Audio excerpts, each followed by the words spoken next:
Good evening, everyone, and welcome to the Wednesday night edition of the Real Chat Daddy Show. I am your host, Chat Daddy. Glad to be here with you guys on a wonderful Wednesday evening. It is Hump Day. Yes, it is. A beautiful fall day. I mean, tomorrow we're supposed to have temperatures as high as 79 degrees. So our hope of having one more beautiful summer-like day will be tomorrow, and then the temperatures will drop as the weekend goes on. And next week we're expecting temperatures in the high 50s. I know fall is officially here. Well, I have another great show planned for your listening and viewing pleasure this evening. Tonight on the show, the National Kidney Foundation of Illinois will stop by and talk about all of the wonderful things that they're doing to help those that are in need when it comes to their kidneys, as well as they have a wonderful benefit coming up this Thursday evening. And we're going to talk to you guys about being a part of that event as well, too. And then later on in the show, we'll meet the force behind Chicago's first ever transit-oriented development policy. And this is to make it easier for people to commute via public transportation here in Chicago, especially on the south and west sides. What things would you most like to see when you're commuting on public transportation? So that's a really great one. And then later on in the show, October is Domestic Violence Awareness Month. We have a young lady who's joining us tonight who was once a victim. She's now turned survivor, and she is the creator of a wonderful non-profit agency that needs our help. And these are things that you have right around your house that you may not need anymore, that you can help this young lady out. All right. Our co-host this evening is a gentleman who's been here with us many times before. He's a noted mental health expert. You guys know we're only 13 days away from election day, so I know my nerves are on edge. A lot of your nerves are on edge. Well, tonight, to help soothe the savage beast in us all is our good friend, Mr. Philip Montgomery. Hello, sir. Well, how are you? Hello. Good. How are you? I'm wonderful. I'm wonderful. Other than being on edge about this election, 13 days away, I'm doing well. We have a lot going on in the world. The election, we are hopeful that there will be a better tomorrow. So that the anxiety associated with the pending election has got to be, for some people, it's got to be like on the ceiling. It's not easy right now. It's a lot going on, a lot of overstimulation on TV, a lot of mistrust, or a lot. So yeah, I can understand it. Time. Philip, they were talking on all of the major news outlets today that the Generation Zers, as we call them here on the show, we had two young ladies on the show 2 weeks ago that are Generation Zers, that they're having the hardest time right now with anxiety and depression, for the simple reason is a lot of them was supposed to have went off to college and they didn't. A lot of them should be having that whole college experience. A lot of them last year this time had their mindset like, listen, I won't be under my parents' roof anymore. I'll be grown next year this time. So some of them attitudes they had last year this time, them attitudes and situations are catching up on them. And so, they are now the number one cases of suicide, the number one cases of depression. And so, can you help us to better understand that? It's really difficult. My goddaughter falls into that category, and she was away at school when this happened, and she came home, and she is really struggling because, as she put it, she just wants to return to a sense of normalcy. And it's hard for them to grasp. In many ways, they're brilliant young people, but they haven't lived. So they're trying to get out and do everything that they can, and they feel they're entitled to it. Mm-hmm. It's how do we manage their expectations of what they're truly entitled to and just life the way that it is. Mm-hmm. With her, I think the challenge has been not being able to get close to any of her friends because, of course, you can't be within 6 feet of people. If your family members have some conditions, if you have a condition, if they have a condition. So it's not even just that the people here at school she can't see. She really can't go around the people here. Mm-hmm. Um, Finding things for them to do to occupy their time is really challenging. A lot of them, even though they're doing remote learning, it's not as stimulating as it would have been, especially in a university. You're expecting that whole experience. You Mm-hmm. don't want to sit down and have the professor just say a few words and tell you to read the book. You're paying all that tuition so you can go there and the professor can put the performance of a lifetime on.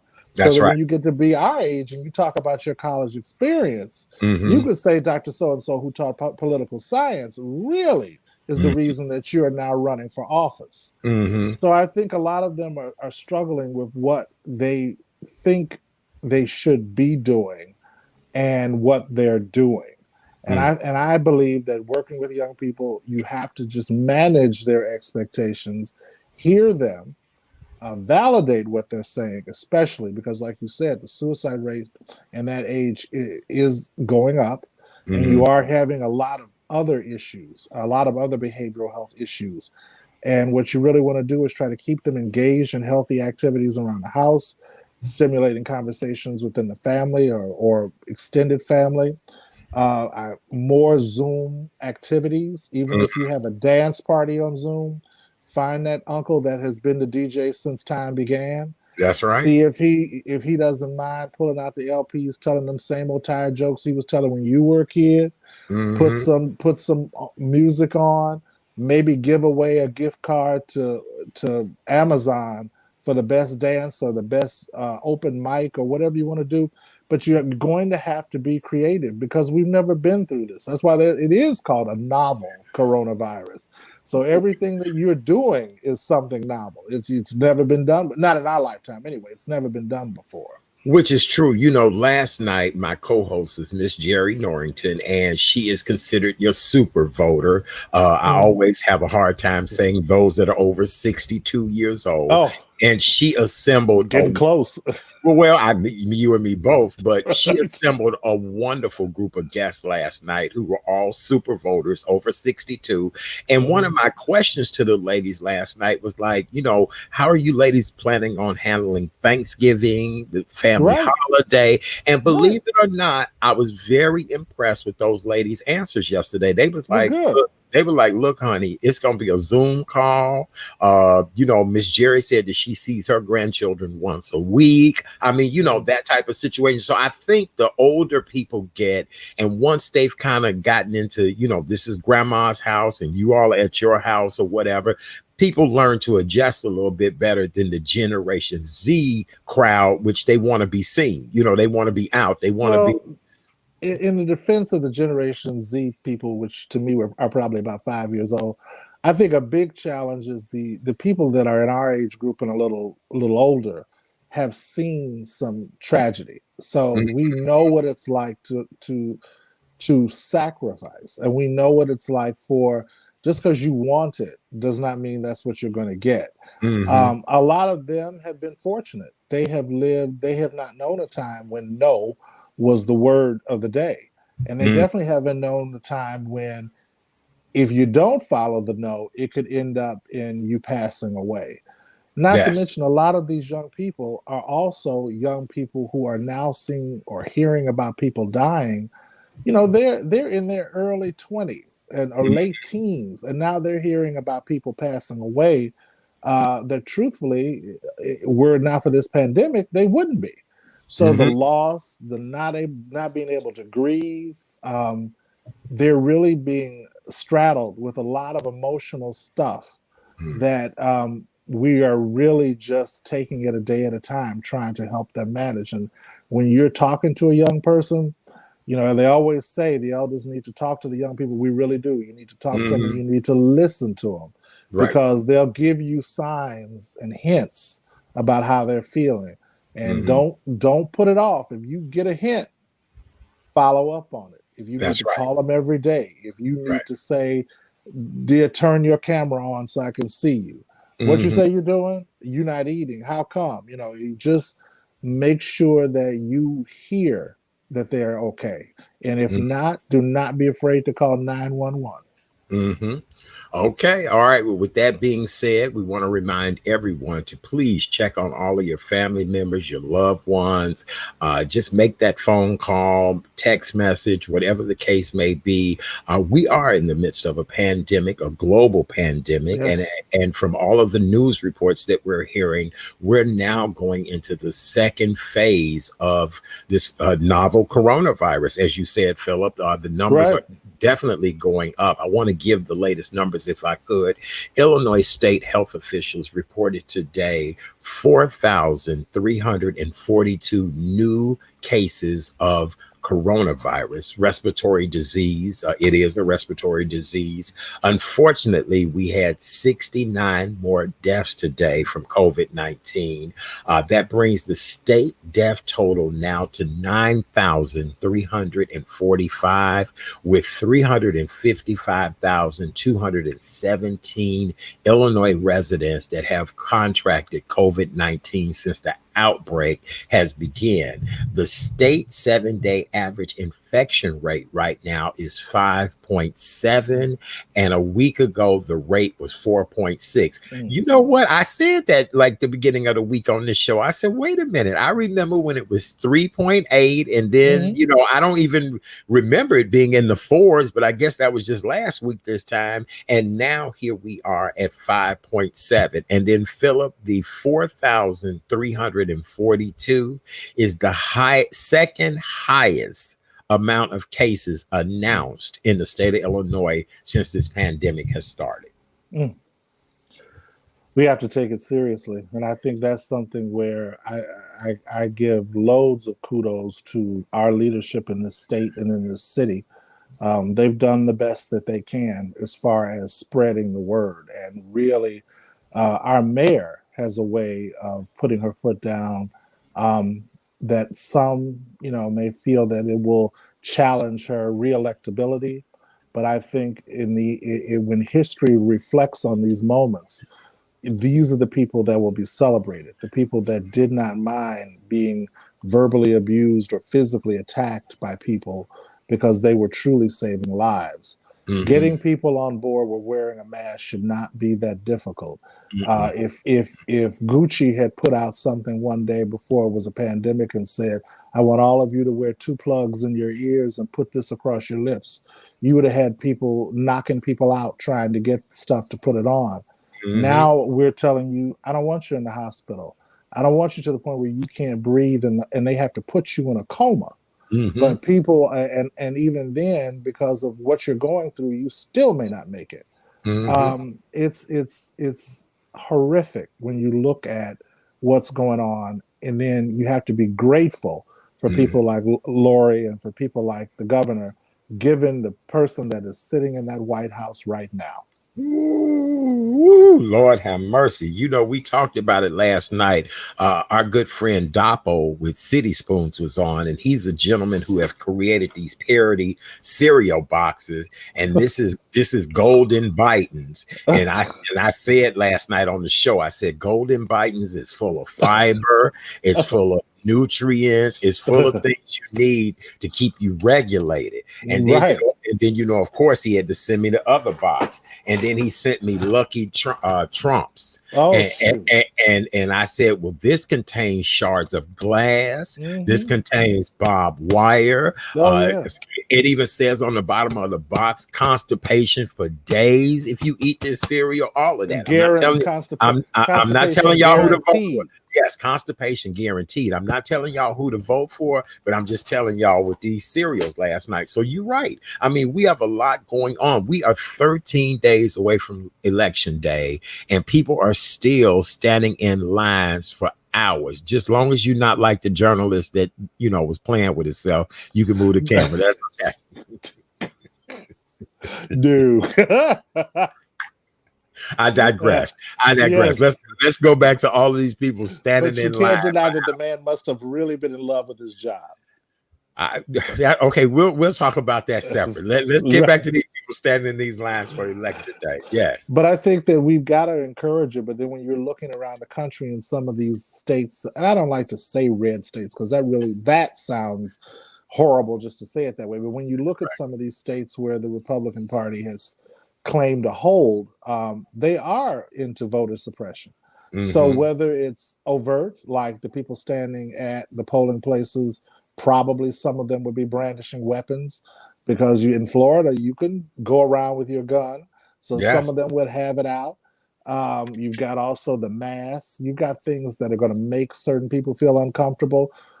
But I think with everything this country has been through over the last few years, and just the amalgamation of negativity that we are shrouded under. I mean, we've got every other country other than probably the Russians and a few others, and they probably see us as not being the brightest bunch of people either, given that we elected him as president.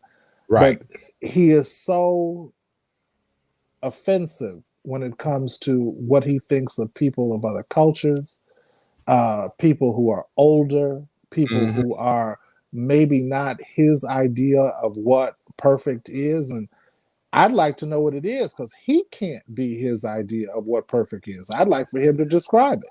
Well, believe it or not, I mean, with all the followers and supporters he have and people that just think he is the best thing going, you had a black woman sitting behind him the other night, nodding and bucking and nodding and bucking. So, I mean, I don't know. As I was always told as a child that everybody has something they love, whether you love it or like it or not. And I just think that's the case with him, that there are people who love him. I think there are people who love him, but I'm going to say this, and this may be a tad controversial, but it's a crucial conversation that I think needs to be had. I think a lot of what happened with the Democratic Party is it did become a party for the elite. Everybody had to go to Harvard and Yale and Princeton. Well, everybody has not had an opportunity to go to Harvard, Yale, or Princeton. And even though Donald Trump in real life would not associate with them, he took that because there's a hierarchy of needs out there and people need to belong. And he found that group of people that he could reach and make them feel like they belong. And as he said, I love the undereducated. And he has made them feel like they are on top of the world. So even if all of his policies and the things that he has done truly, they don't benefit them, but he has satisfied one of your basic needs. And that's where the Democrats fell. In future, they would be better served if they spend more time making these groups feel like they belong. Yes. I agree. So it's a lot at stake here. Again, we are 13 days away. I loved how the ladies last night on the show explained what to do. I was reading on social media today where one of my friends said she went to go vote today. The line was very long, and there were several elderly women that did not have socks on, did not have gloves. They weren't properly dressed to stand out in the element. Ladies and gentlemen, that's what they want you all to do. They want you to give up because you've stood there too long. You're cold. You're tired. You didn't dress right for the element. Wherever you are in this country, know your weather, watch the news the night before, and get out there and go vote. Carry your folding chair. If you have to, put you a depend on, whatever the case may be. But do not miss this opportunity. I'm telling you, if not, put a depend on. Now, look, come on. And maybe if you don't have the depend on, the line will move faster. That's right. But I like Tyler Perry, who said he's going to invest $500,000 in helping people get to the polls. And I think that when you talk about the ladies that I believe you're talking about, that population, they know the significance of voting. And I think that's, again, the difference between that generation and the generation we were talking about earlier. They Yes. understand that Hmm. life as we know it is at stake. Yes, it is. Yes, it is. All right. Well, with that being said, we do want everybody to go out and vote. Early voting is going on right now. If you are a state of Illinois resident and you're not registered to vote, you can go to any of the early voting places, register to vote, and you'll be able to vote right there. So it's Yes. imperative that we all vote. I'm not telling you who to vote for. I'm not No. telling you which box of cereal to eat. But remember, most of you all are at an age where fiber would benefit you. And Fiber would benefit. constipation will take you out. Yes, yes, constipation will kill you. Yes, it will. That's All right. right. Well, Philip, you mentioned earlier our mayor, Mayor Lori Lightfoot, and I must give our mayor credit. She looked really well on the news today. I don't know if she's Really? gotten a new haircut. She just looked really refreshed in the face. She really did. And I want to give her a shout out for that. But Fiber. she fiber. She eating the right cereal. She voted for Biden Harris, didn't she? That's Yep. right. She casted her vote over the weekend. So That's right. she eats cereal that has fiber in it. Y'all see that? Whatever she's eating has plenty of fiber, so she Yes, it looks is. good. Yes, she does. Well, congratulations, Madam Mayor. But then today, she laid down the law. Madam Mayor said possibly 300 city workers could be laid off as of March 1st of next year. We are looking at an increase in gas tax and an increase in property tax. And it's all because of this pandemic. Now, the one thing she did do is she let the people in D.C. know that they need to get up off their thing and make something happen for us people. And I agree with her.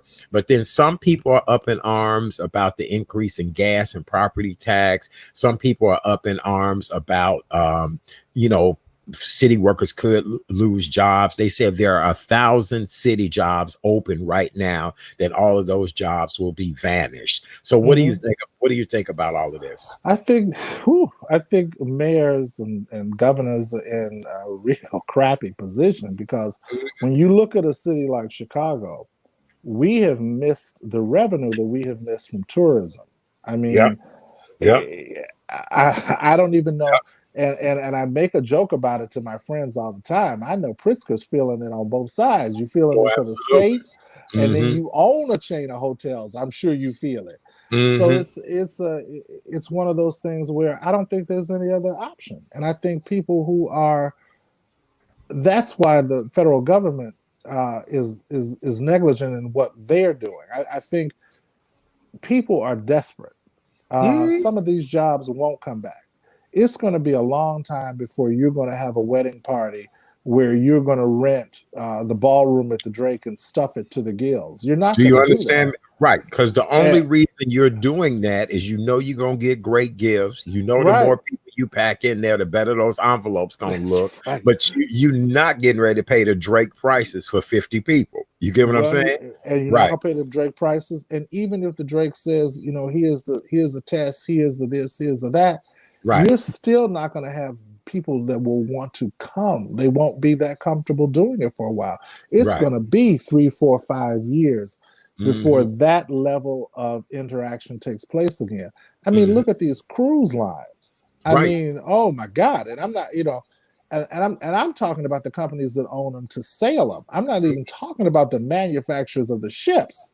So when you start looking at the fact that people are not going to be comfortable on cruises, if you say I meet somebody that can buy me a yacht and I'm on there with maybe 4 people, yes. But if you're talking about a Carnival cruise with Kathy Lee Gifford singing on there, no, I'm not going to do that for a while. And to get back to Chicago, we have a lot of issues here that require a lot of money, a lot of cash money. We need the police. We're not one of those places that can say we can get rid of the police department. We need our schools. We love our teachers. We need our roads taken care of. So when you're looking at all of that, she doesn't have a choice. And I hate to say it, if we're really going to be honest, sooner or later there may have to come a city income tax, and that's what I think people are going to have to brace themselves for, because even with the real estate taxes, a lot of people are walking away from their real estate because they don't have the money to pay it now, and they don't Mhm. see it coming up in the near future. Well, you know what? I'm actually going to have somebody on this show one night to talk about property tax here in Illinois. I did get something on that. Mm-hmm. Another thing, well, here in Cook County at least. Mm-hmm. Another thing, Philip, she's going to add more parking meters to places around the Yeah, city. There are some places that I see parking meters and I go, why in the hell would they put parking meters over here? Especially by that Costco over there on Roosevelt off of 14th Street. right. But then there are some places in the neighborhoods that I'm like, you know what? If she was to put parking meters out here, it would clear up some of the congestion. People Right. wouldn't stay parked all the Right. time. And it would make traffic flow a little bit better, all of that. So I'm not opposed to that at all. No. Well, parking meters are that fruit that you can reach. She doesn't Right. have to do anything but engage the company to put them in. And, you're right or you're wrong. You paid the Mm-hmm. meter and it's fine. You Mm-hmm. didn't pay the meter and you'll get a ticket. And I Mm-hmm. think that's her way Mm-hmm. of trying to offer some relief before she goes to the property taxes. But I Yes. think with all the remote learning of the children, the issues that are going to come up with the teachers union, the policemen's union, I don't see any way around a property tax increase. And I think people better be prepared for it to be a little bit bigger than she said it was going to be. It might be. Well, now, if I'm not mistaken, didn't she say like 1.74%? Right. And That's what she she's saying. and she kind of said it wouldn't be any more than what 54, depending on what your salary or household income. I don't know, but I know people will be balking at that no matter what it is. Well, one, people are going to be balking at it. And then two, I think what you're really going to see the pushback come is in a lot of the wealthier communities where the other person who used to be over the department that assessed property was under assessing properties. If they go back around and reassess Mm-hmm. in some of these more affluent city neighborhoods, Cook County neighborhoods, Mm-hmm. you've got people that are probably paying $5, $6, $7,000 a year that probably should be paying closer to $20,000 a year. Mm-hmm. And the truth of the matter is, that's not money you can just jump and say, "Here, I got it." Mm-hmm. So it's this sword, where she's got to do it, but it's really going to be painful. All right. Well, Madam Mayor, we wish you the best. I still support you. I'm very proud of you. All that you've done, all that you will do. I know it's not an easy job. We No. just said that being mayor and governor is not easy at all. So, but we'll see how And it all then pans out. Yes, sir. look at these two individuals, and to me, they've done an extraordinary job. They did not come into a life of politics and No, diplomacy.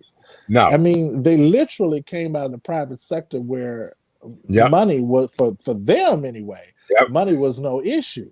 Right. And when you walked in the door, the crap started falling from the sky. Yes. And Pritzker's hair still hadn't turned gray. Either he's Lady Clairol is good to him, or somebody's working it out. Yes. He still smiles on occasion. Right. Lori still shakes her finger, probably the same way she was shaking it before she had that job. But you Mm-hmm. can hear the passion and Yes. compassion for the Yes. people in this state and the people in this city. It just Yes. exudes from both of them. Okay. All right. With that said, I agree 100%. Well, Philip, let's move on in hot topics and news. Philip, a tradition that you and I have both enjoyed for years will no longer take place Oh, anymore. As you guys all know, the official kickoff to the holiday season is the Peanuts holiday special, the Thanksgiving special, and then we see the Christmas special. Well, now after over a half a century, the Peanuts holiday special will not be on broadcast TV anymore. It will only be on Apple TV. And oh so my God. a lot of people are feeling some kind of way about that. I mean, I've had They should. grown men and grown women on social media say that they are just devastated that watching that is the official kickoff of the holiday season. And I really think we need it back. So we're going to have to do something, because in times like this, that's another type of vehicle for people to rally around just for some enjoyment. And if you had that coming on, and maybe you had a Zoom call with your family when it was coming on, where you could all reminisce about what you were doing when you were the age when you remember seeing it the first time, and to take it off right now, that's horrible. See, I don't know. I guess, yeah, I mean, I don't know. I mean, there are certain things I am very nostalgic about, but I don't know. But it has now gone to Apple TV. Everything has gone to streaming now. So, and that's because this younger demographic, they do everything via the phone, the computer, the laptop, all of that. Everything. I'm just proud of all of my guests, being able to adapt and do this with me every night so effortlessly, When you heard that the sisters, and in this instance, I'm talking about these women that have all seemed to marry a black man, the Kardashians have decided to leave television and go streaming. Yes. Anybody who thought that there wasn't some money in it before ought to know if those young ladies have moved over. There is buku cash yet to be made, and they're going to be there to collect the first and last dime. They got hips to expand and lips to fill. That's right. That's right. So I don't know. What we know as traditional television, that has changed. That has really changed. I have an 84-year-old aunt, and I'm so proud of her. Somebody got her a tablet, and she's able to watch her religious service on tablet. I was able to teach her how to watch me, and just to hear her at 84, like, baby, I'm on my tablet. And I'm like, wait a minute.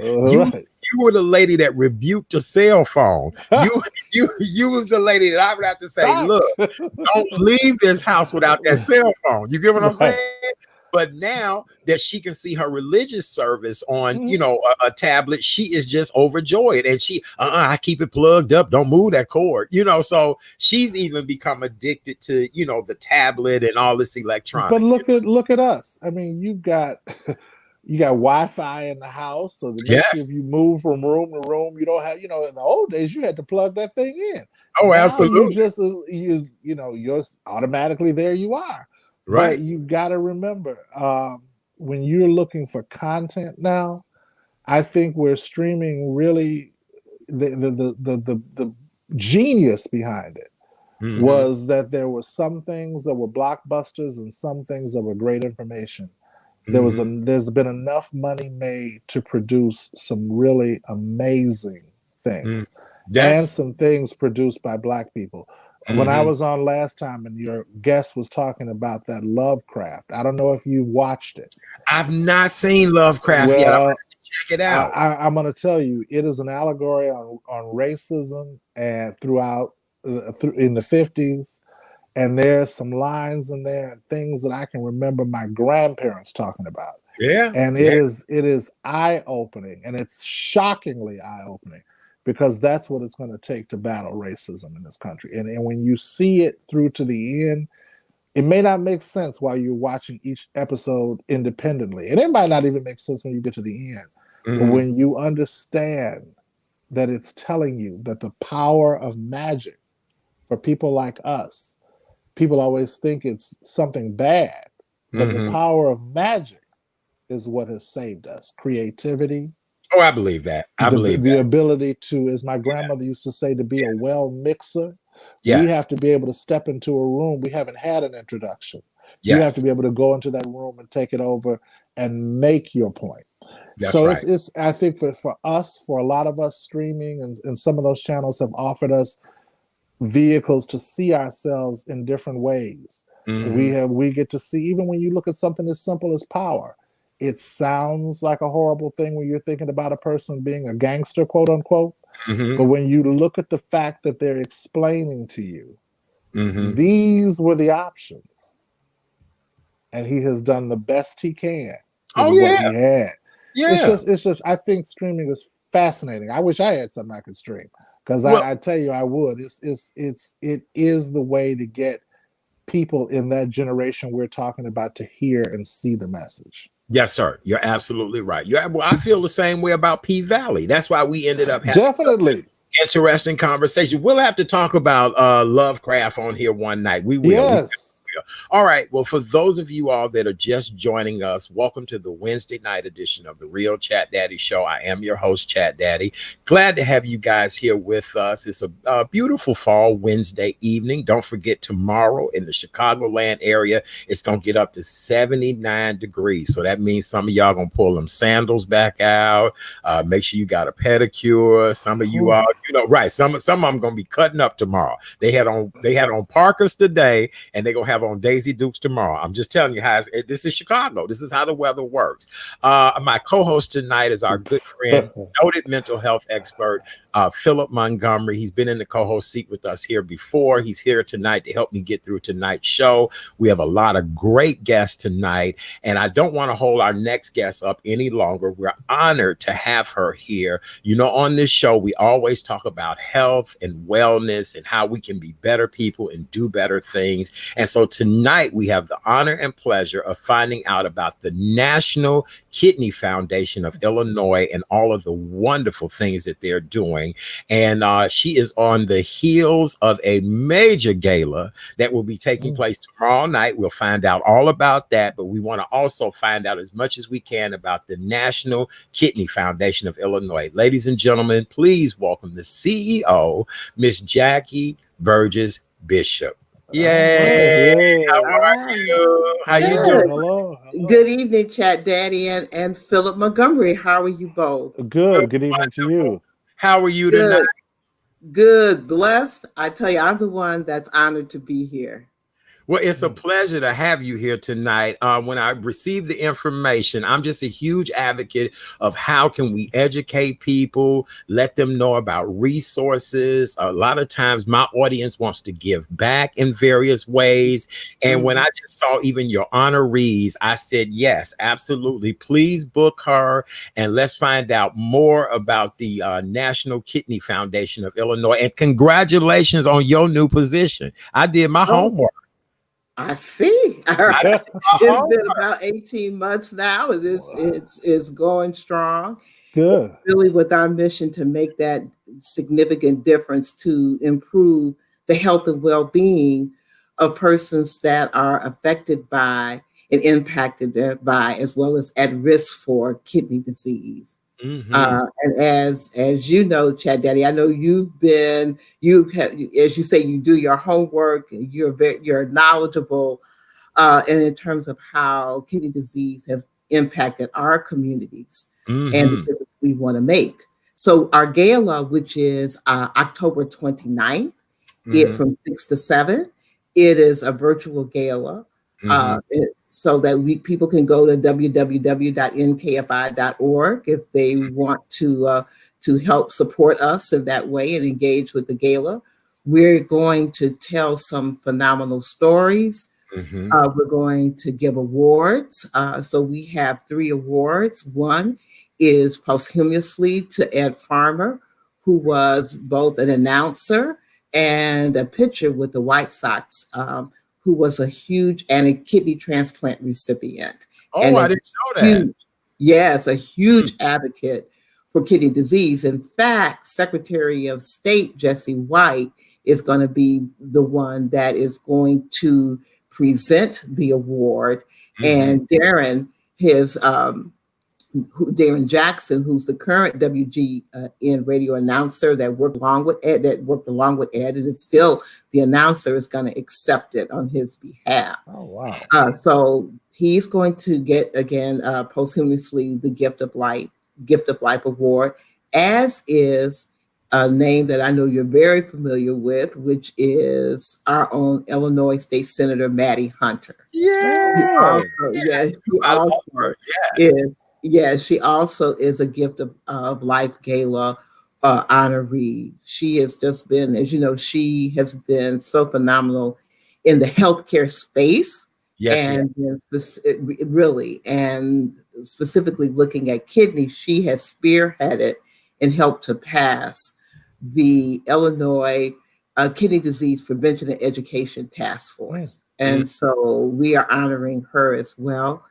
She will probably tell a little bit of her story or her connection that relates to her niece, Bridget, who had kidney disease. Mm-hmm. And then our third award is a corporate award, corporate partner award for Baxter International. They have worked with us very closely, provided support, information, and worked certainly with individuals in the kidney community. So that's what we're going to be talking about. But again and again, we're going to tell some interesting stories. Our theme is coming together as a team. And so, okay, who here is a native Chicagoan? Right here. Come on.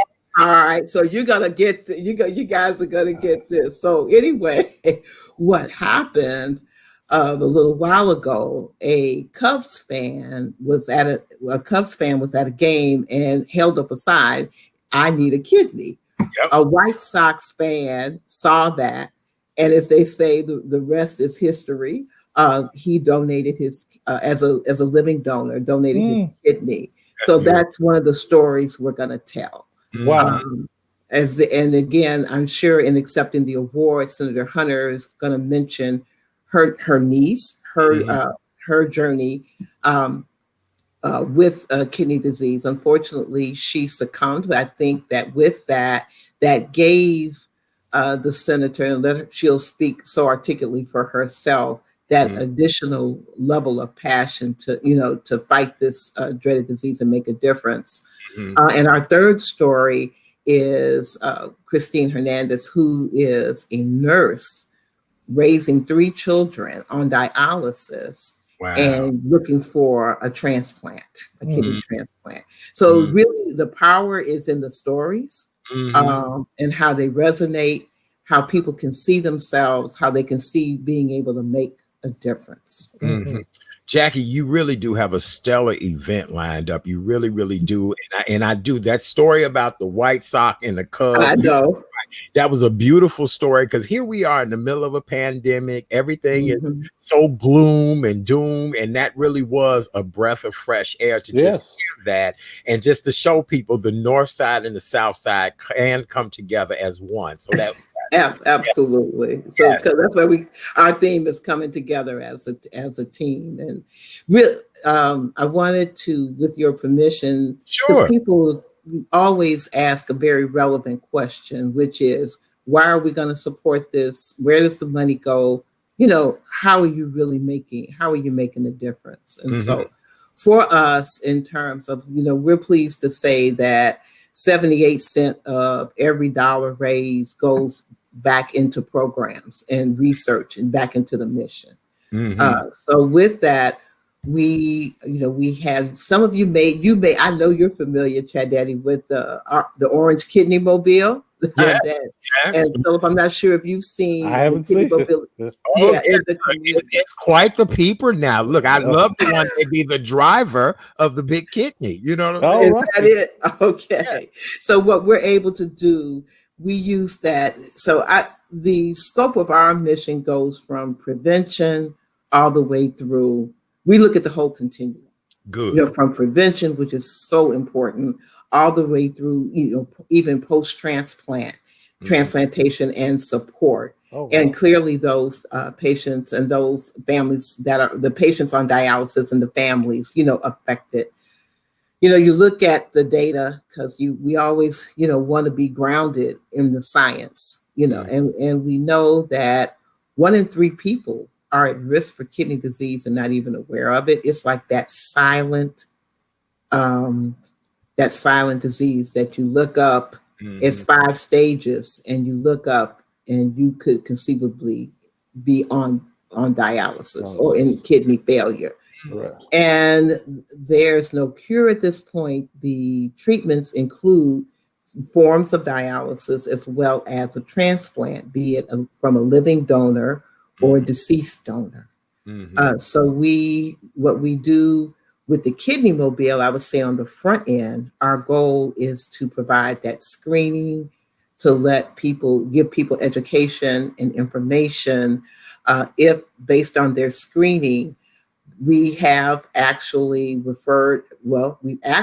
fact, the other week, ended up calling 911 for a patient based on some of the diagnostics that came from, from the screening.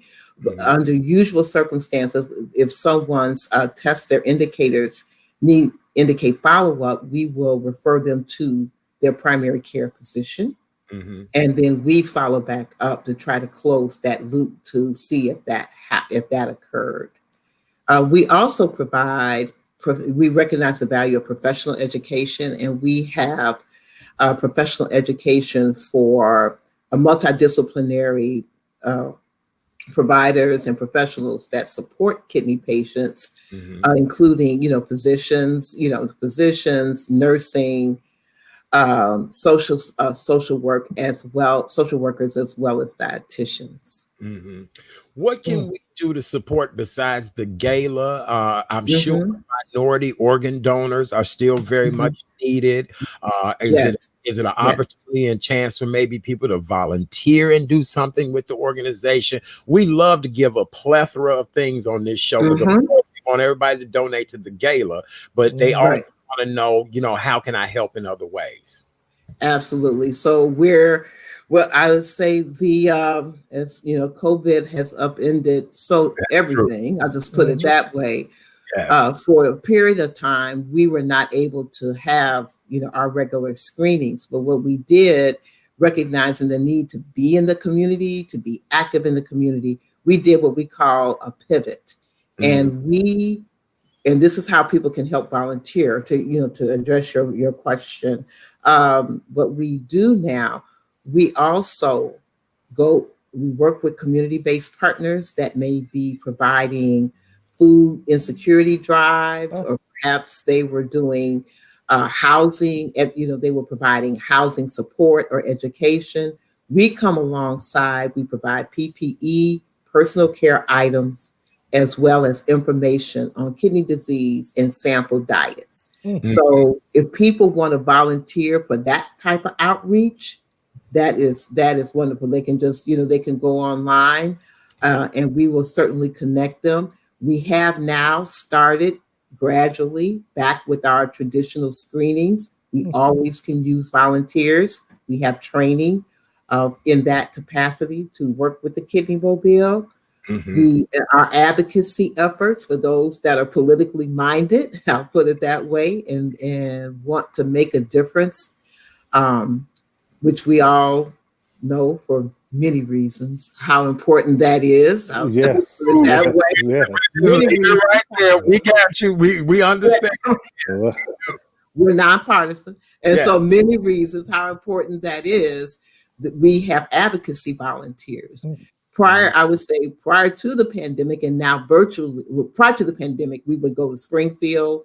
We work with our national office and go to DC. Now we engage virtually, but we have been successful in engaging virtually. One example I gave at the state level with the preventive task force, and on a national level with the immunosuppressant bill. Very good. So, yeah. Philip, you have a question for our guest before we let her go this evening? She's doing a lot of great work in our community. In our community, kidney disease is definitely something that, unfortunately, and get your screening, because we allow it to go too long before we do something about it. And there's some amazing hospitals out there, your doctor, wherever you need to go, call your association. But please get your kidney screening. It's do it for you and do it for your family. Absolutely.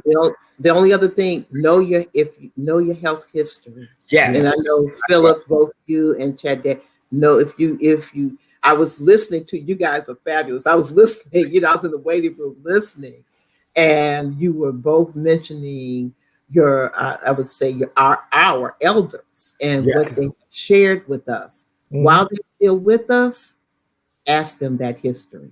Yes. Because in my case, I found out that my maternal grandmother died from kidney disease when my mom was 14. Oh, wow. So know your health history. Yeah, know your health history so that when you go to the doctor, you can impart that and seek the appropriate screenings. Yes. Jackie, you know what? You're absolutely absolutely right, because I had a cousin who was battling cancer, and she called everyone who had been diagnosed with cancer to discuss what type of cancer, how did you find out? And she was able to give me some history that I had never heard about. And you're absolutely right. If it runs in your bloodline that people have had a history of breast cancer or kidney, disease or whatever, it's imperative that you do know that information. Right. And then I have to just say, from the prevention, and is in diet, Yes. exercise, know your Yes. health history. Philip, you're absolutely right.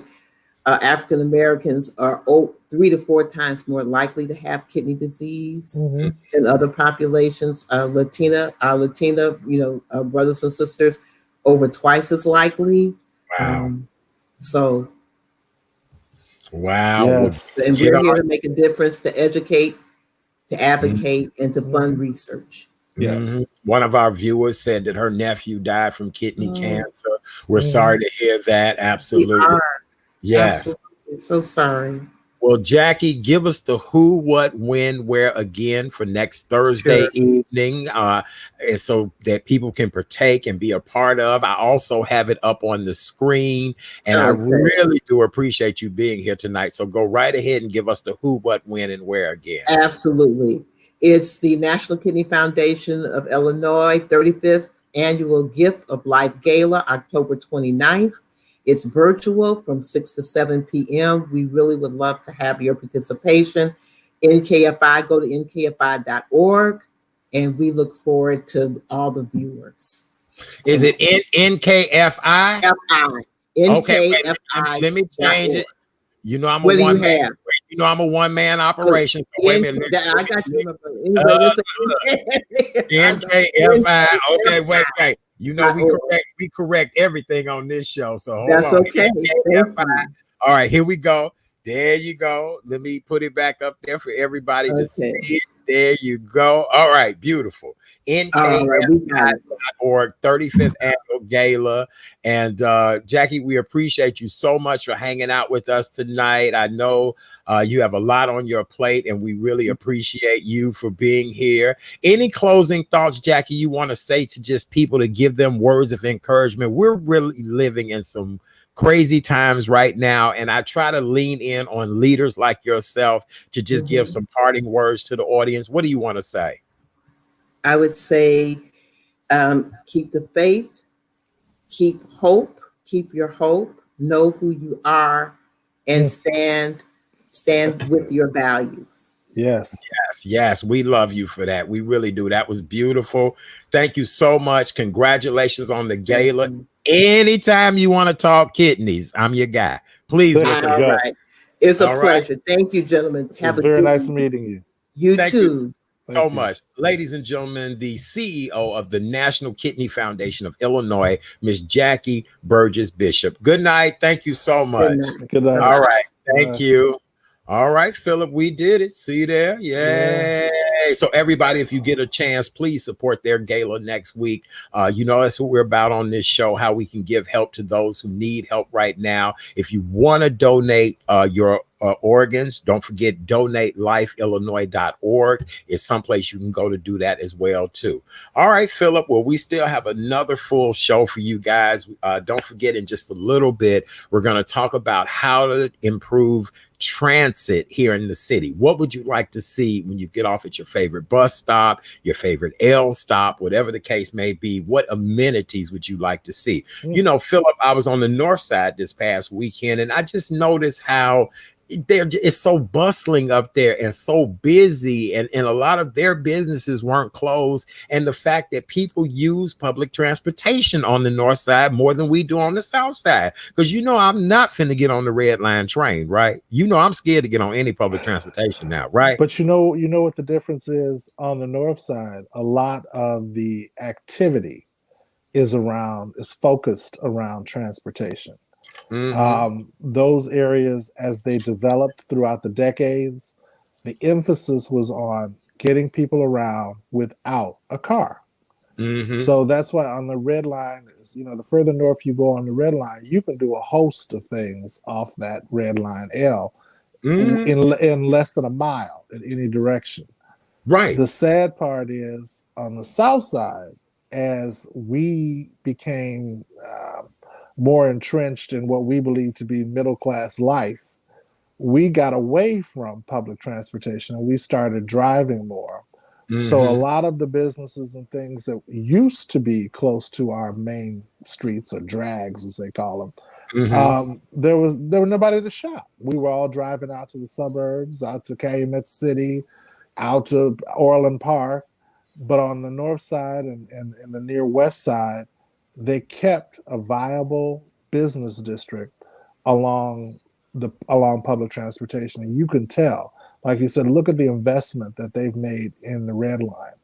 We need to be working on our alder women, alder people, to get them to give us some of the same sorts of opportunities along our transportation lines. Mm-hmm. Yes, I agree with you 100% on that. I mean, you would want to be able to get off the train, get a Mm-hmm. decent cup of coffee, drop your dry cleaning off, maybe try a different variety of food because it's available steps away from the train.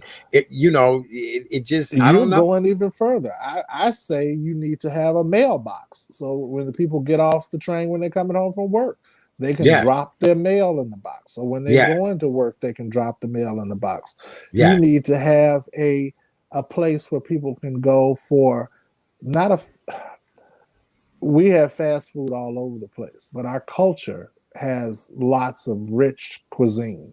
Mm-hmm. We need to support our small business owners who are still willing to cook for us. Oh, absolutely.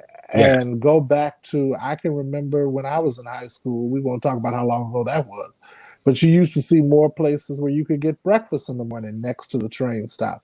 So yes. there's just got to be some sort of investment in life that doesn't require a car.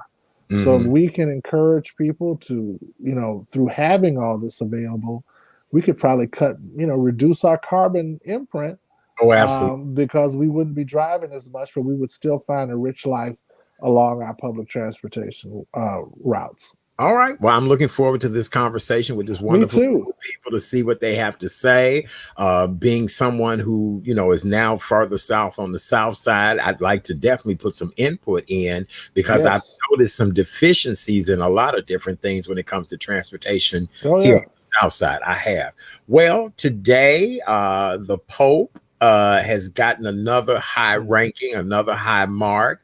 The Pope has said that it is okay for same-sex relationships now, and civil union same-sex endorsement was given by the Okay. Pope today, and so that's big. That's really, really big. I mean, you know, I don't know what brought it on, but I mean it's revolutionary in many. Oh, I can tell you what brought it on, all those lawsuits. I think the time had come, and if you are in any helping profession, you have to meet people where they are. Mm-hmm. And too many people are now free to be free. So the Catholic Church is losing membership because Mm-hmm. there are other churches that will endorse these relationships and are more welcoming. Mm-hmm. The Catholic Church needs they need some of that generation we're talking about. And Uh-huh. a lot of the members of that generation are very fluid. Mm-hmm. So you need to be prepared if you are serving God and you're the vehicle. Who are you to judge? Yes, So yes, let us, given who we have for president, let's support love whenever it comes our way. And yes. if it's two men, two women, a man and a woman, let's be happy that we two people have found each other, they love each other, and that synergy will resonate throughout the world. I agree. You couldn't have said it better, my friend. All right. Well, with that being said, go ahead, Pope. We behind you That's 100%. right. All right. Well, tomorrow night is the Thursday night edition of the Real Chat Daddy Show. And, normally on Thursdays, it's Relationship Thursday. But tomorrow night is the third and final presidential debate before the big election. Tomorrow will make us exactly 12 days away from Election Day. So tomorrow night, my co-host will be Kay Renee. You guys know she and I love doing that hour of power before the debate. Kay Renee and I tomorrow night will bring you up to date on all the top news stories, but then we also will give you all the lowdown and dirt on what will be a part of the process tomorrow night. Believe it or not, President Trump and Democratic nominee Joe Biden are set to meet tomorrow night at Belmont University in Nashville, beautiful university. Kristen Welker from NBC will be the moderator of this conversation tomorrow evening. She's a sister girl, and I also was told that she will be turning microphones off like while people are giving their responses. So you have to with that man. Right. I hope she don't have to bring sister girl out tomorrow night. Like, did not tell you not to, so we'll see. So that'll be tomorrow night. And the topics on hand is the coronavirus pandemic, climate change, and national security. So we'll be on tomorrow night from 7 to 8 p.m. And at 7:30 p.m. tomorrow night, we'll welcome Chicago-based costume designer for film, television, and theater. He also is an actor, an entrepreneur, and an LGBTQ plus activist. Mr. Brian McLemore Smith will be here tomorrow night. All right. And he's wrote a beautiful new book. And this all pertains to the fact that October is LGBTQ plus History Month, as well as Domestic Violence Awareness Month. So we're going to have a really great conversation tomorrow evening. Wow. Yes. Wow. Yeah, so make sure you're here for our hour of power from 7 p.m. to 8 p.m. tomorrow night. And then we're going to watch that final debate. What you think going to happen tomorrow night? The president does not respond well to Black women. He doesn't respond well to women, but he definitely has some challenges when it comes to women of color. I'm hopeful that he can remain a gentleman. That's what I look forward to. I hope people will vote. I hope people are voting. I hope they're sending their ballot. I hope they're voting early, if where and when it's available. Don't put it off to the last minute. No, he's going to try to use that against the outcome. Yes. Let us keep in mind what's going on with the Supreme Court and Karen, who he's trying. I'm sorry, that's not her first name. What's that? Her Ain't that woman's name? Is Karen? Her name is not Karen. She's not a Karen. But the person that he's trying to rush onto the court to replace a woman that I met, Ruth Bader Ginsburg, who was definitely an original, if there ever was one. So I just hope that people just remember. It doesn't matter who you vote for, because you're entitled to your beliefs. This is truly a free country. The democracy is what we celebrate here. Right. But definitely this is not the election to stay home. I really like what I heard former President Obama say today. Yes. Vote, vote, vote. Okay. All right. Well, with that being said, we want to remind everyone that early voting is going on right now all over the city of Chicago. You can go vote at any of the early voting places. If you have not registered to vote, you can register in person and vote right then and there. I'm encouraging you guys to please go vote early. So on November 3rd, you don't have to say, well, baby, it's snowing outside. It's cold. I'm not feeling well. They said the Rona numbers are up. All of that is hogwash. We need for you guys to get up, go vote. And we want to remind a lot of our seniors, please wear your socks, wear whatever's comfortable, gloves, whatever. It's going to get up to 79 degrees tomorrow. So tomorrow might be a good day for you to go out and vote. All right. Yes, so with that being said, let's move on to our next segment. You ready, Philip? Boy, we had a busy show tonight. Who needs Good Morning America? Who needs a Today Show? This is all you need. It's like Venus and Serena. The ball is just going. Boy, we busy, and we got more interviews after this. All right. Right. Well, as we said before, we were talking about the fact that we would love to see the South and West Side really take off like other parts of our city. Well, there's a wonderful group of people. This is a first time for the city of Chicago, the first ever ETOD, and we're going to find out what that means. And I hope I'm saying it right. Policy plan. And this is to help with transit. You know, like when you get off the train, what would you most like to see around train stations? And I have a plethora of ideas. We have a great group of people tonight who are going to come explain everything we need to know, and hopefully we can get everybody on the bandwagon of being a part of this, because I love the South Side, but I would love to see some of the same amenities that I saw up in Andersonville, that I see in Wrigleyville, and things like that. So, you know, we'll see how it all works. So remember, chat, they were there. They were when we were younger. Remember, 63rd was you got off that L. It was something to do all the way up and down 63rd Street. Yes, it was. You could get a fresh donut. You could, you know. So I'm with you on that. That's I think now more than ever, we need to see that type of revitalization in our communities. I want to see long overdue.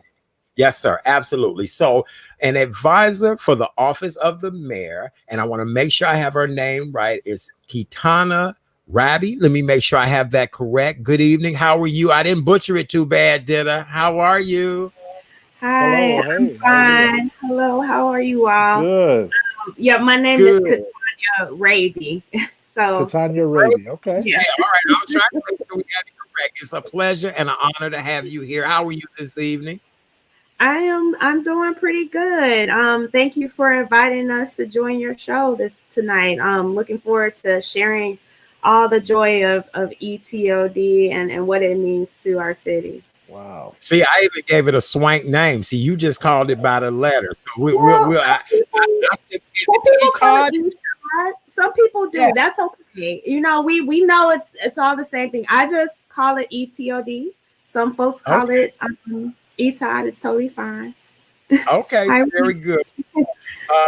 People know you already on the show. Also joining the conversation is a board member for the Foundation of Home and Square. Let's welcome Miss Yvonne Shields. How are you? Good evening. Good evening. Good evening, Miss Shields. Good evening. How are you? I'm fine. How are you? Good. Glad to have you here with us this evening. And last but not least, joining the conversation tonight is the executive director of the Underleo Institute, Mr. Melvin Thompson. Hello, sir. How are you? How are you, chat? Good to see you, brother.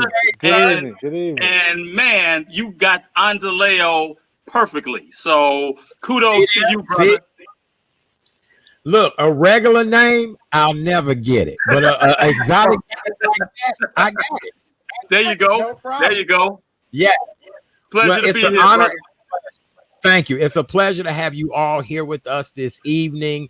I don't even know, where we should start. I guess the first thing that I should question is what does ETOD mean, and why should we be concerned about it? ETOD stands for Equitable Transit. Yeah, can y'all hear me? My computer did something weird just now. Don't worry about it. We can hear you. Okay, good. So it's ETOD stands for Equitable Transit Oriented Development. And so what that is really looking at where development is happening in relation to transit. So thinking about, let me give you the basic definition of transit oriented development. So if you're looking at where train stations are or major bus lines are, thinking about, the types of housing and commercial development and things that are happening around those stations. When you think about it equitably,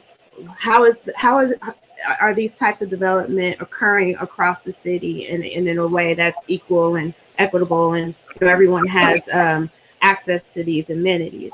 In our research over the last couple of years, we've noticed that there's been a lot of transit-oriented development that has occurred on the north side, and the northwest side, and in the loop, and not so much on the south side and the west side. And so this plan that we're developing really addresses that. And we want to make sure that we're spreading all of that development into areas of the city that have been historically disinvested, so that we can bring some more of that activity to those areas. I heard you guys talking a little bit about 63rd Street before I joined the call. That was really, that's true. That same kind of energy that used to be along 63rd Street is what we would like to have a resurgence of. My grandma, she used to shop there all the time. So I was real little, but I remember when there used to be a jewel there. She would go to the bank, like we would do flip things. So yeah, we definitely want to see that kind of activity happening around train stations and bus lines on the south and west sides. Yeah, definitely. So this has been a problem that has been going on for quite a while. What all of a sudden was the aha moment? Was it the 95th Street station and how wonderful and fabulous it is? But once you leave out of that station, there's nothing really there. You're right. So who wants to speak on that? Well, I can jump in since you mentioned 95th Street, because part of our mission at the Andaleo Institute is to revitalize that 95th Street corridor. So what better gift, chat, than to get this spaceship of a new station land right in the heart of our corridor. Yet, that's all that's there. I mean, you've seen it. You know, you've driven by it. There's no connectivity. There's no dry cleaner. There's no coffee shop. There's no pharmacy. There's no grocery store. All the things that you would expect, like you said, in an Andersonville, all those amenities are there, yet there's no coordinated plan to put those things at the 95th Street station. And so finally, there's some language, right? There's some language about these stations need equitable transit-oriented development around them, so that it spreads out economic development on both the south and west sides. And hopefully the goal is to have people who reflect the community be the entrepreneurs, the small business, and the developers that are around those stations, benefiting, or the affordable housing that may be around those stations. All of those things should be benefiting the people who live there. Yes. I couldn't agree more. Now, Miss Shields, not to leave you out this conversation, because you look so beautiful in the background. Look, Miss Shields is like she's ready to do a concert. I understand that you understand the benefits of all of this. Share your story with us. Well, I live on the west side by the Harrison-Kedzie Blue Line. And what we want to do, the Foundation for Home and Square, we're developing 40 to 50 affordable housing units in that area, as well as mixed use development, new construction on the corner from the transit station. What's happened is, and that's why we're looking at equitable, is when transit stops have been developed in Logan Square, the people who live there are being pushed out, because now you have these amenities by the transit stop. So the people who live there, they leave, rents increase, and the whole neighborhood changes. What we want to do is to assure that the people who have lived here and toughed it out during bad times, or people who can't afford exorbitant rents, can still live here, and that they can have access to that transit area. We did a walkability study with the Department of Health and North Lawndale Community Association. Just looking at infrastructure. You've got crumbling sidewalks. Are you going to walk to the L?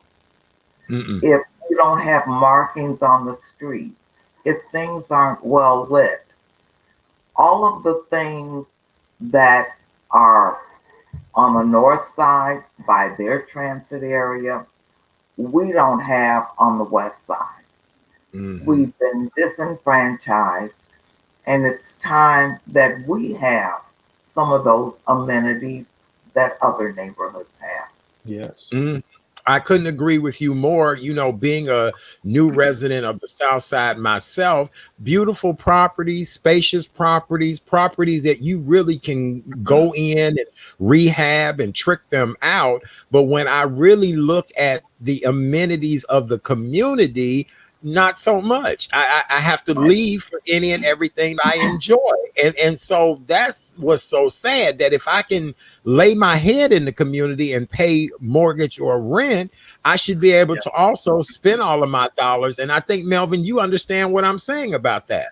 Oh man, most definitely it resonates with me, because think about your property value, right? So if Exactly. those amenities aren't in your community, your property is not going to appraise like it does in Andersonville or Lincoln Park or Wrigleyville, because you don't have the amenities that would attract those kind of dollars. So, you know, if it's all about the dirt, right? It's where you are and what's around it. And so there's so many interconnected things with having equitable transit-oriented development that people just don't see. And I'll say, you know, from a policy standpoint, this is a policy paper. And in our community, we haven't had that much contact or experience or engagement with actually affecting policy. Although it impacts us the most, right? So that's why it's so important in the time that we have left, I think the 29th of this month, for the public to actually read that document that's online. And I'm sure Katanya will leave the site where we can get it.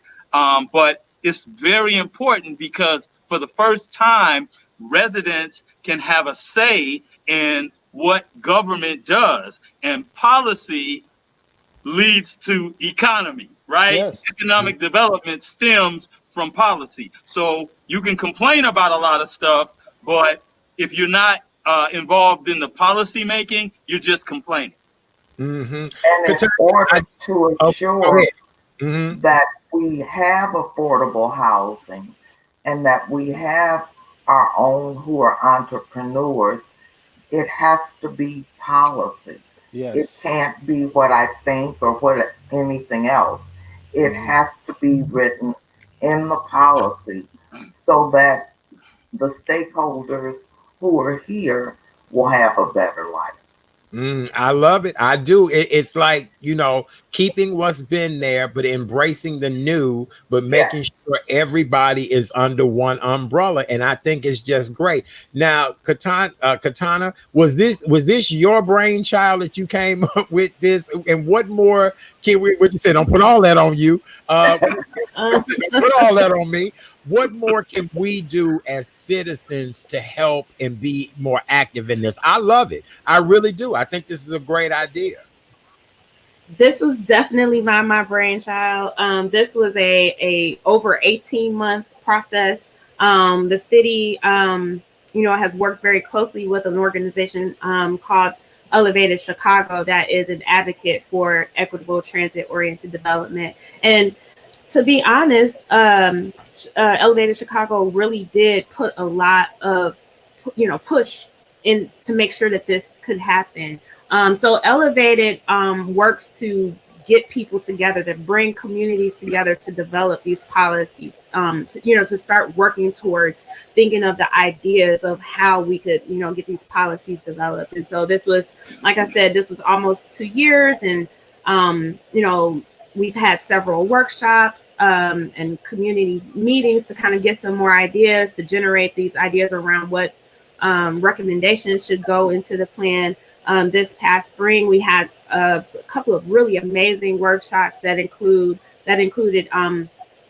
folks from city agencies, departments, community groups, leaders in this space, to kind of like have collective thought, just bringing together all these thoughts to figure out how we would make this plan something that's feasible, something that makes sense citywide, something that, could really benefit our residents in a way that we hadn't seen before. And so the level of engagement that that we put out for this was amazing.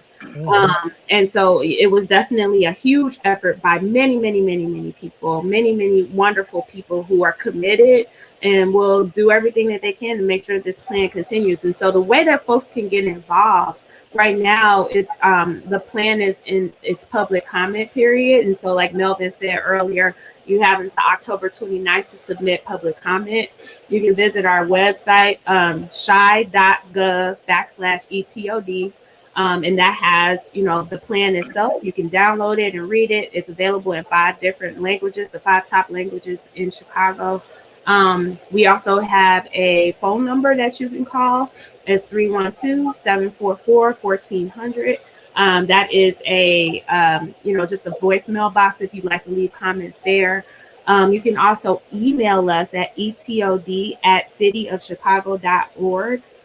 You can feel free to send us your remarks there, and then follow us on Instagram, Facebook, and Twitter. There's a hashtag ETOD. Very simple. Feel free to follow the conversation, join in. It's very important that we get, especially residents on the south and west sides, to contribute to this. Yes. After the plan is, we've had an opportunity to finalize the plan, which we're looking to do in November, December of this year. There will be ongoing efforts for implementation. So we're going to continue to do this outreach to communities and make sure that people are involved.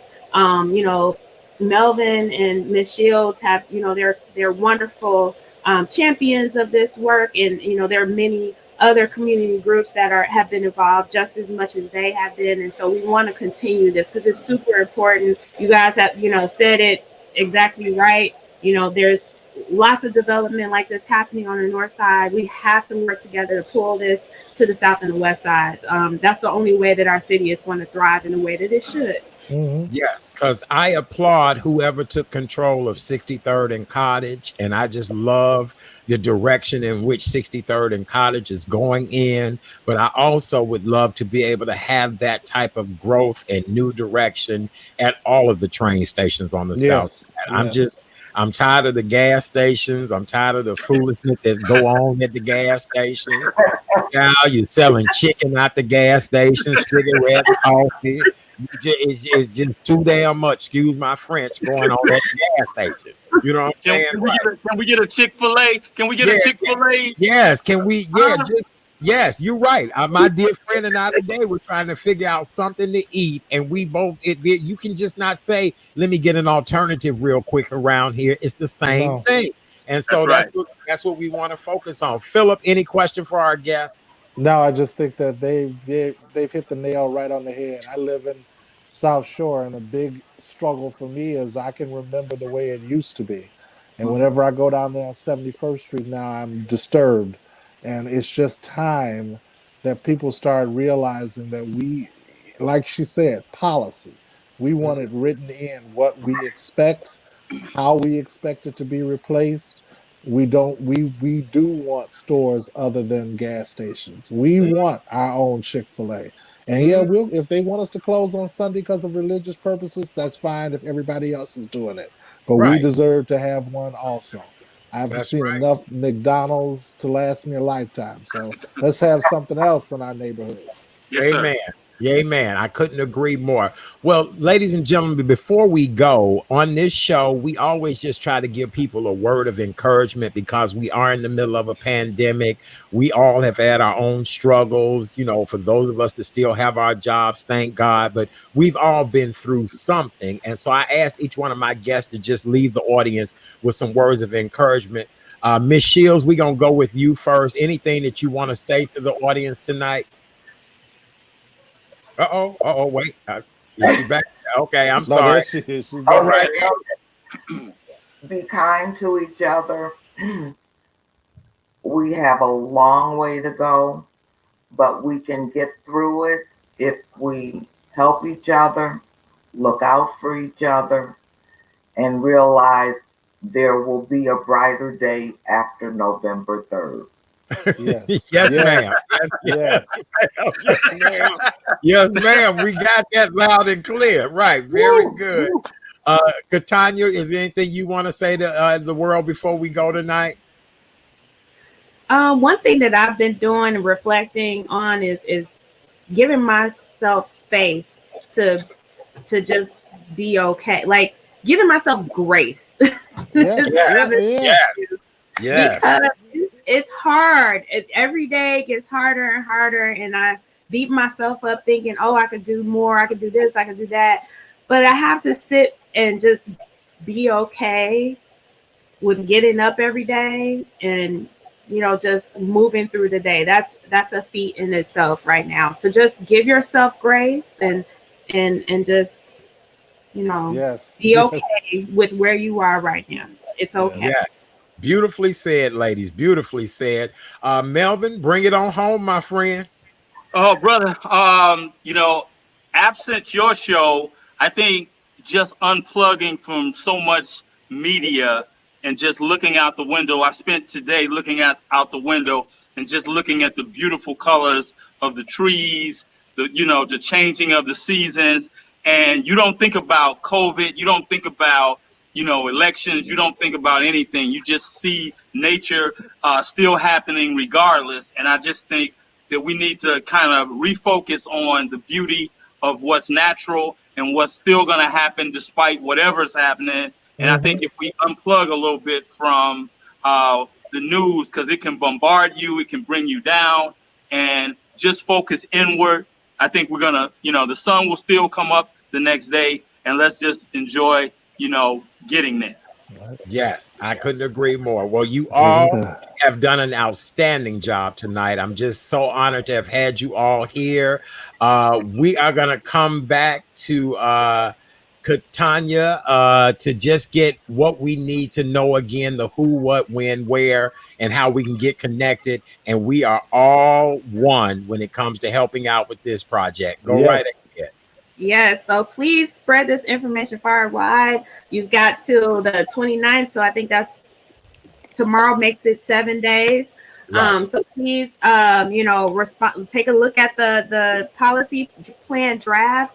It is on our website at CHI, so that's CHI.gov/ETOD. You can get all of the information there. I see our email address is up, so etod@cityofchicago.org. Or if you prefer to leave a message by phone, you can call 312-744-1400 and leave a message there. And we're taking all of these responses, which will help us to, make any adjustments to the plan document as needed, and we'll have it ready for, published and ready to go before the end of the year. Good. All right. Well, we appreciate you all so very much. Miss Shields, thank you so very much for being here with us tonight. And you look like a Hollywood actress in that room. I need to learn your lighting tricks. Your lighting tricks are dope. Right. Look, you look right. Look, Miss Shields, you and Nikki Woods have had the best lighting trick in the film. This has been amazing. Your lighting has been beautiful tonight. Melvin, keep doing what you do. Make sure you keep me informed. Absolutely. And Katanya, thank you so very much. I appreciate you. If it's anything that I can do to help out or be a part of, you guys definitely have my platform. And we just thank you all for everything that you're doing. Thank you, Chad. Thank you. Yes. You guys got some love. Let me put it on the screen before you guys leave. There you go. And she even put whoa. There you go. There you go. Yeah. Beautiful. You guys got some great love. Here's some more love. Great show. Thank great you. Everybody, look at that. There you go. See, on my show, you get instant gratification. There you go. All right. Thank you guys so very much. We appreciate you and have a great night. God bless you all. Right. Thank you again. All right. It was a pleasure. Absolutely. Boy, that was great, Philip. That was amazing. Oh, wait, let me bring her out till we're ready for her. Okay. Yay. That was wonderful. All right. For those of you all that are just joining us, welcome to the what night of the week is it, Philip? It is Wednesday night. Is it? Okay, I'm gonna have to start buying me the underwear with the name. You know how these are your Tuesday underwear, your Wednesday underwear, because all the days are running in the same to me now.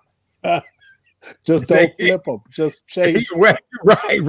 No, matter of fact, with all this time on my hands, I've been washing underwear now more than ever.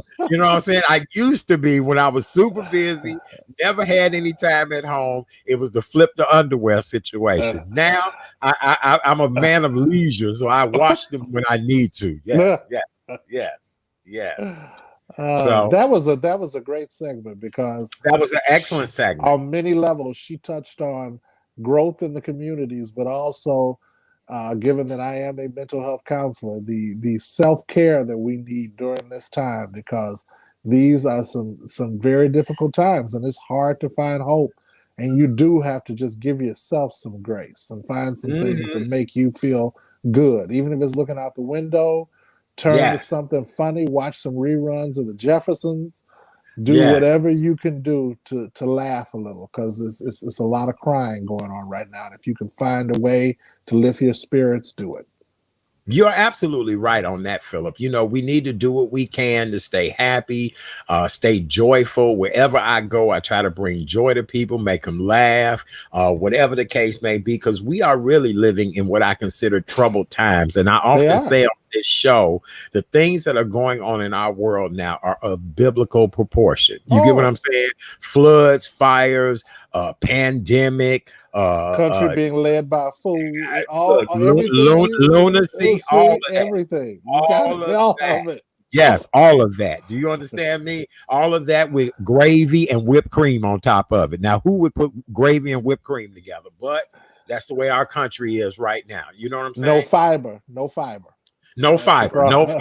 And with that said, we want to remind everyone that our friends over at cityspoon.com, they're doing a wonderful parody this election season. This is a fundraiser. These are limited edition cereal boxes.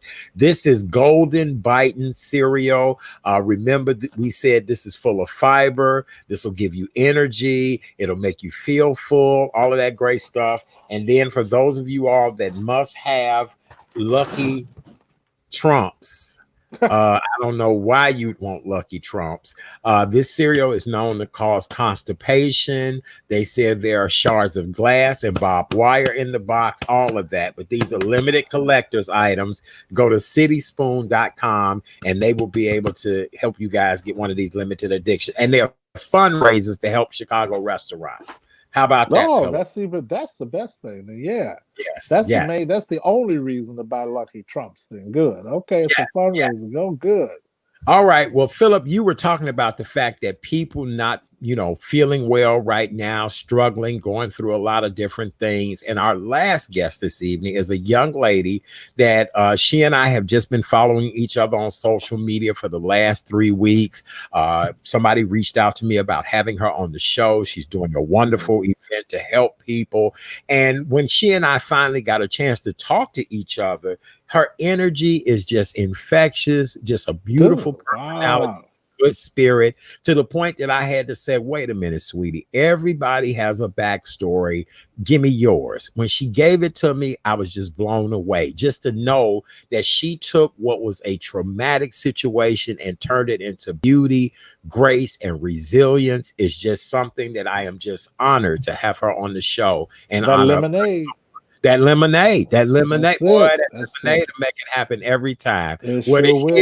Here to talk to us tonight about how she turned her lemons into lemonade. She is the CEO and founder of Rhianna's Treasured Gifts, a 501c3 non-for-profit organization that is doing good things. Ladies and gentlemen, please welcome to the show, Miss Risa Jenkins. Hey. How are you? Hello, welcome. Hello. Hey, how are you? I'm good. How are you? Good. It's a pleasure to have you here tonight. I was telling Philip when you and I first started following each other about 3 weeks ago, I just noticed your energy and just such a beautiful spirit. And then we finally talked on the telephone. I fell in love with you even more. And just to hear your backstory to where you are now, it's an honor to have you here. Thank you. Thank you so much. It's an honor to be here. I never thought that I would be on a platform such as so, but here I am. Well, there you are. Really, it is. So, October is Domestic Violence Awareness Month. And before we get into why you started your organization, just share with us a little of your background that you can share with the audience, and how you've just come a long way through your own journey. Woo. Okay. Well, first and foremost, I'm a survivor of domestic violence, and I say that very proudly. That is definitely a badge of honor. I have experienced trauma on top of trauma on top of trauma, but I'm still here. I'm still standing. And I've always just not viewed, I'm sorry. I've always just learned to accept that I'm just a vessel, right? Regardless of how bad it is, as long as I come out and I'm on top at the end or I'm alive at the end, that's a lesson that I needed to learn for myself and then help others that may come behind me following the same footsteps so I can help them like, that's not the way, you know? Mm-hmm. So I've Mm-hmm. always looked at my struggles like that, and that has helped me cope. Um, I want to say just about every relationship that I've been in has been crazy. It has definitely been crazy. And it was really two that kind of woke me up. That's like, okay, we need to get this together. This is repetitive behavior that we can't continue doing that, or we're not going to survive it. Mm-hmm. And the very last one, it affected my daughter directly. She actually just witnessed the encounter, and it broke her spirit. It completely broke her spirit. My home was destroyed. Aside from the fact of being in the hospital and cracked ribs and black eyes and bruises everywhere. When I got released from the hospital, I went to home, so I thought, and I was robbed. All my valuables, things that were valuable to me, were completely gone. Everything else that was not able to be moved out the house by one person was completely destroyed. I'm talking about bleach pouring all over it, knives, slashing through the couches, TVs destroyed. Like it was chaotic. And my bed was set on fire. So they attempted to burn my home down. And in that moment, everything was gone. And I had to start over from scratch. And my daughter did as well. She was 6 at the time. Immediately after that situation, our family put us up in a hotel until someone was able to open up their doors and let us in. I immediately started doing, counseling and therapy and all of that. And through that healing process, we encountered other victims in our shoes, and what my daughter would do without me knowing. Whenever she got like a toy or something, she would actually be giving her things away to other kids that was in her therapy group. And I'm like, baby, what's going on? Where's our things? And so she was like, Mom, I don't want anybody to feel like how we feel. And Oh, wow. that just, it touched my heart deeply. So it's something that we started to do for ourselves to help others. We're naturally nurturing individuals. We're very passionate. And a few years later, she would keep talking like, one day I want to have a place where people could come just in case they're in trouble so they won't be afraid. And that's when I started my organization. I was working at a job at the time that I felt like was my dream job. And for the most part, it was. But as things kept happening in my life, I got in a very bad car accident. I totaled my car. I broke my back. And I had nothing and nobody but my family and God. And I felt as if I was put in a position where I couldn't walk just so I can take that time to focus on me, to meditate and focus on me, figure out what my purpose is so I can do just that. I didn't want to just live to exist anymore. I wanted to live with a purpose, with a passion. So I walked away from that job with no plan at all. I put myself in business school. I actually just graduated about 3 weeks ago. Congratulations. Yay, Yes. very nice. And from from that dream, I started this organization. And here we are. So it's called Rhianna's Treasure Gifts. Rhianna is my daughter's name. And this is from heart, my passion. And that's how we got started. You know, I just want to find out, where does one find the grace and resilience to go on after all you've been through? Philip, you and I were kind of talking about this earlier today, that, you know, right now during this pandemic, hell, a lot of us don't even know how we gonna keep, day to day.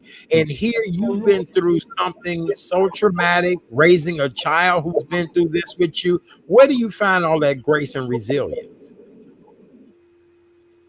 My daughter is my daughter. I love her with everything in me, and she is so amazing. She's wise beyond her years. I don't even have to say, mommy's feeling down.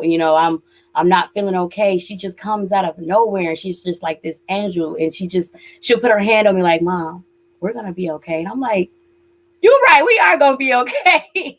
And somehow I'm just like getting through the day by day. I'm living for her. I changed my life for her. Everything that I'm doing, my purpose is for her. She's my answer.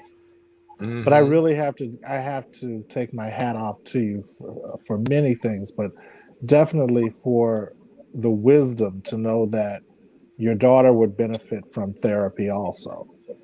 And I think the two of you working together towards your goals, you can do nothing but win. So hats off to you for doing that. Congratulations. Thank you.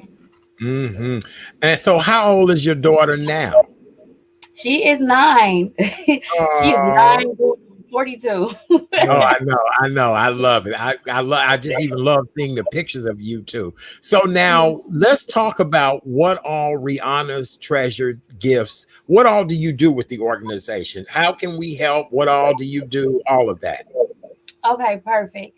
So what we do is we collect donations, right? So if you think about when I just said, when we were in that situation, we had to leave and we had nothing.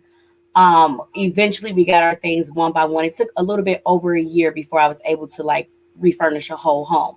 I don't want anyone else to feel that way. So intentionally, I wanted to have an organization where individuals, where survivors can come and basically shop. You don't need any money. You don't need anything. Just be in need. And I collect clothes, shoes, toys, hygiene products, beauty products, household items. And every month I host a donation drive, unless it's very specific from a shelter. I'm partnering with a lot of different shelters. So unless one contact me and say, we need a specific need for this, that, and the other, we just take general donations every month. Aside from that, we still take monetary donations. That's via PayPal. That's Rhianna's Treasure Gifts. You put that in there, you're going to find me.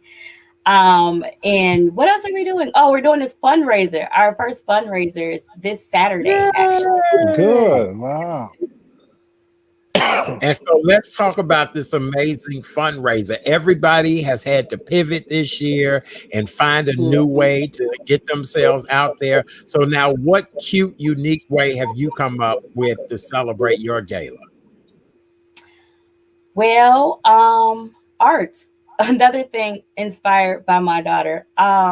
She expresses herself through art. She draws, she paints, she does molding. Like it's nothing that she doesn't do, but it comes in an artistic way. So to build on that, we decided to have an art show. So we have various paintings and posters that were contributed from a lot of Chicago artists. They're so beautiful. They really are. They contributed their artwork for our cause. They have different, they're actually listed right now on our Eventbrite logo for the event. But we are selling those pictures, we're selling those posters, we're selling those murals, those paintings, whatever. We got special t-shirts that's designed for this event. It's called Breakthrough. Okay. It's this brick wall with different negative words on it, like depression and fear and trauma and anger and hate. And in the middle, it's just exploding breakthrough, right? It's literally breaking the wall, it's breaking it, everything. It's so beautiful. So we're selling those shirts in every size, black or gray. Okay. What else are we doing? We have our host, Gabe Mendoza. He is going to be our host for the night. We got a DJ Chase. The place we're having it actually is Esmeralda's Bar. It's a new bar. It's like a tiki bar, but inside is super cultural. So not only are we addressing, domestic violence, but we're bringing cultures together. So that's just even more amazing on another level. Wow. Yes, I love it. So how can is this going to be virtual, or some people you're going to follow guidelines and restrictions and all that? So how can people participate? They can do it virtually or in person? Okay, so I want everybody to come in person, but of course, we got to listen to Auntie Lori. So I had to cut ticket sales early. We are at capacity. But I know I'm personally not going to live stream it. I'm pretty sure someone from my team is going to go crazy and live stream it. We will have the information listed for the link for Eventbrite, so you can go ahead and purchase art if you want to. We'll have a link posted, definitely for PayPal if you just want to make a monetary donation. And of course, just watch our live. I mean, that's really all I have. For those that did purchase your ticket, you are in for a treat. We are going to have a blast. So the art, is it up now so that we could take a look at it and purchase it? Or it's definitely up now. When you go on Eventbrite, if you just typed in breakthrough on Eventbrite, then our event will pop up. And of course, you have to click ticket, scroll down, and then of course you'll see the shirts that I was talking about, and then you'll see every single art piece, the artist, like a little backstory, the price, the size, all the information you need is already listed. Are you having a silent auction of any type? Anything extra special that you can auction off that might be able to even bring in more funds for the people who are watching live? I'm actually, look, I'm new to this, okay, in terms of an auction. But if someone on my team is like, look, we can do it, this is how we do it, then absolutely. So I'm not gonna say no. Yes. I'm not gonna say no. That's what I'm talking about. I'm gonna look at the art as soon as the show is over. I can't wait to see it. All right. There you go. Very good. Well, Risa, what we're trying to do is get each guest to just say some words of encouragement to people. We're in the middle of a pandemic. You are truly a survivor. And, please, let's hear your words of encouragement that you want to leave with these people tonight. Literally, the first thing that came to my head is this quote by Maya Angelou. And she says, you may encounter many defeats, but you must not be defeated. And remembering that and holding on to that will help you get through not just day by day, not hour by hour, not even minute by minute, second by second, and just breathe. Yeah. Be kind to yourself. What's going on in this world is out of your control. It's out of my control. And that takes us to the serenity, the serenity saying, I can't even get all the words right now, but if you know what I mean. Yes. Just be kind to yourself. Be kind to others. Yep. Oh my God. We love you so much. Rhianna's treasured gifts, you guys. Yes. Please support her. Please do what's necessary. A survivor who is now a thriver and out here blessing other people. Give us the website one more time. Yes, so you will find us at www.business.site, Rhianna's _treasure_gifts. Literally, if you just type Rhianna's treasure gifts in Google, I'm going to pop up. We're on every social media platform. We are on Instagram. We are on Snapchat. We are on, what am I missing? Facebook, Twitter. My daughter is teaching me how to do TikTok, so we have an account. I haven't figured it out yet. So we're going to be on there. Yeah, we're gonna be TikToking with you. We're gonna be TikToking. We love you. Philip, anything in closing you want to say to her? Just an amazing young lady. She has come through a lot. I understand more than she thinks I do. She's come through quite a bit. So congratulations, and keep trucking, keep moving, keep pushing, and vote. Thank you. I got my ballot that I'm gonna do tonight. I got my mail-in ballot. I'm on All it. right. All right, get on it. Well, Risa, we just love you so very much. Thank you for stopping by with us. We definitely will have you back anytime you have anything going, and we really appreciate you. God bless you and continue to do good work. Thank you. Good night. All right. Good night. Bye-bye. Oh, that was amazing, Philip. That was good. God, that was great. amazing. Wow, isn't she an amazing young lady? That was really good. So if you guys get a chance, please support Rhianna's Treasured Gifts. Clean out your closets, take some things and donate to her if you are here in the Chicagoland area. That's what this is all about. That's right. Well, Philip, man, we did it. We did it. Anything else you want to talk about tonight before we go? Ooh, no, I don't even know how to top any of them. We've gone from one topic to the next, and they've all been good. And at this time of the year, very important. But again, take care of your mental health. Give yourself a break. Give yourself some grace. Go for a walk. Keep a mask on. Call people that you're thinking about. Don't just say they're okay. Give them a call. Right. Let them know you're okay, and they'll be glad to hear you're wondering how they're doing.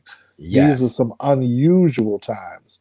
Yes. And like the young lady said who was in the bright light, the sun will come out November the 4th. So I think we just got to get there, but we got to vote.